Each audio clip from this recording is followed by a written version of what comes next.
Hey Fundamentals of Art. Before moving on to value, we're going to do one more project very specifically related to the idea of color. You already did one project in the form of that found object color wheel that related very specifically to color. And we're going to kind of take the next step now and deal with some of the color theory stuff that we talked about last week. Before we jump into what that assignment is actually going to be, one of the things we haven't really talked much about with color is sort of the emotional and psychological effects to color. The idea of color and emotion has even entered into the English language. For example, when someone is really, really sad, we might say, "Oh, they look so blue." We use yellow as a synonym for saying someone is a coward. Oh, that person is yellow. If someone is really envious or jealous of something, we say, oh, that person is green with envy.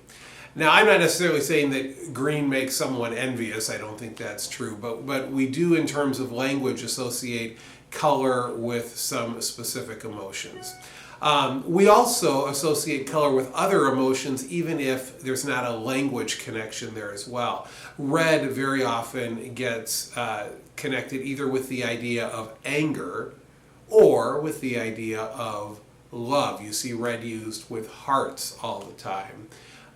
Blue has sort of a psychological effect in that it can often be sort of a calming sort of color. Warm colors like reds and oranges tend to make people a little bit more anxious. If you are teaching first graders, I would not suggest painting your room with bright reds and oranges. Instead, you might want to paint it with light blues, which would have more of a soothing kind of effect. Some studies have even shown that red can make people hungry. It can actually have a psychological effect.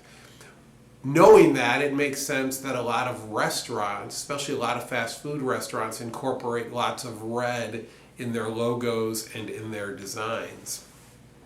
In fact, color gets thought of a lot when packaging is being created for any sort of product, but especially for food products.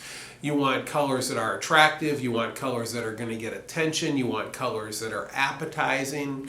You might want colors that might even sort of affect people a little bit psychologically. So those are all factors that go into play when people are designing packaging for food.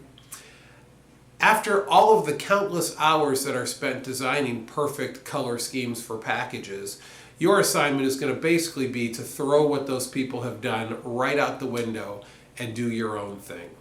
I mentioned to you last week that I'm going to ask you to choose some sort of a food-related package.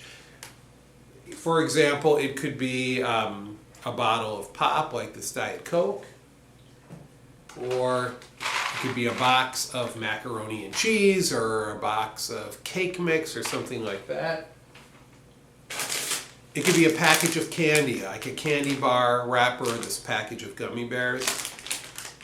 By the way, you've just gotten a window into my atrocious eating habits.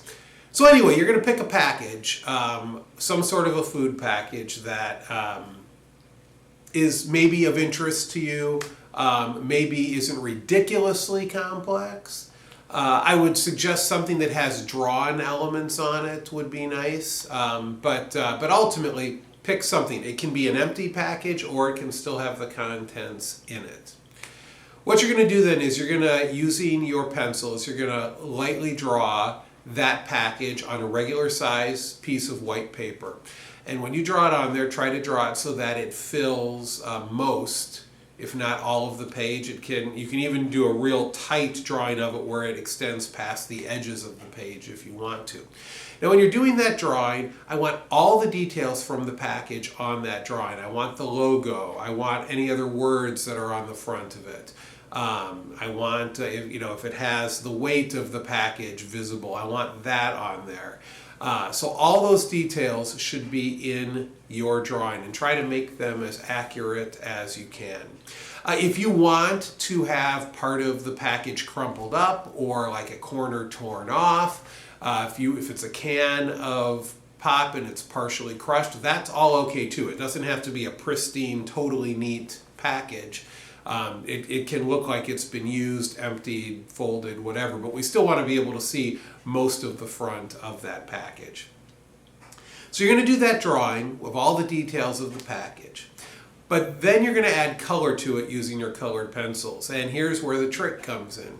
Instead of using the actual colors on the package, you are going to pick a new color scheme to redesign that package in. So the elements of the package will be the same except for the colors, and you're going to change up the colors. You're going to pick either a triad color harmony, a complementary color harmony. Remember, color harmony, color scheme, the same thing. An analogous color harmony or color scheme.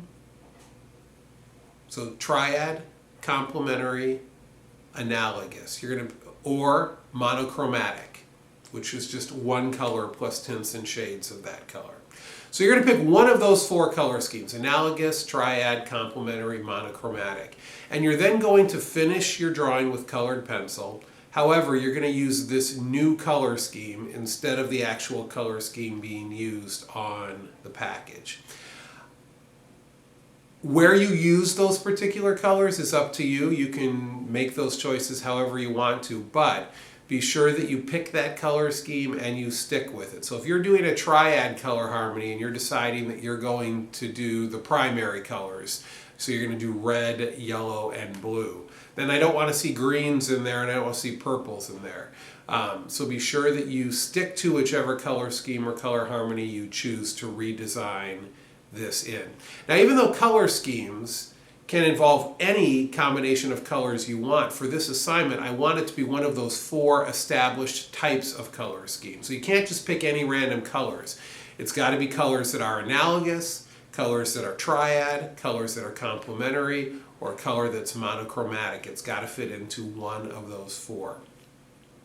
Once you have got the color added in, or even before you've got the color added in, if you want to outline your drawing using the ultrafine Sharpie marker, you are welcome to do that. That is not a requirement, it's not mandatory, but if you want to do that to kind of make the drawing pop a little more, you are welcome to do that, but that's not a requirement. So, your specific assignment to have done by the end of the day on Tuesday is to go into Google Classroom, go to, I think it's item number 3 for today, and it asks you to respond to a question and tell me what kind of package you're going to draw, and what kind of color scheme you're going to use, and what specific colors you're going to use. Okay, so you might say a Snickers bar and complementary colors and red and green. Okay, so that's what your assignment is to have done by the end of the day on Tuesday, is to tell me what you're going to draw, what colors you're going to use, what type of color scheme it is that you're using. Now, you're welcome to also get started on the drawing, but I want you to be sure you at least take care of telling me what your drawing is going to look like. You are welcome to include a sort of value and shading in your drawing if you want to, not required. Also realize that while your colors are somewhat limited with your colored pencils, you can layer colors on top of each other. You can blend them together some. You can add regular pencil in with your colored pencils to get different tints and shades of colors. So you certainly are free to do that. If you want to get like a specific shade of green, you might want to take the green colored pencil and then layer some regular pencil on top of it and kind of blend it together to get a darker green. So you're welcome to do that.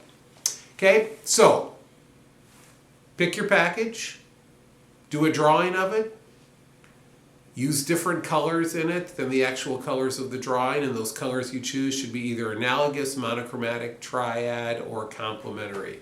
By the end of the day Tuesday, tell me what your drawing is going to be, what colors you're going to use, and what type of color scheme that is.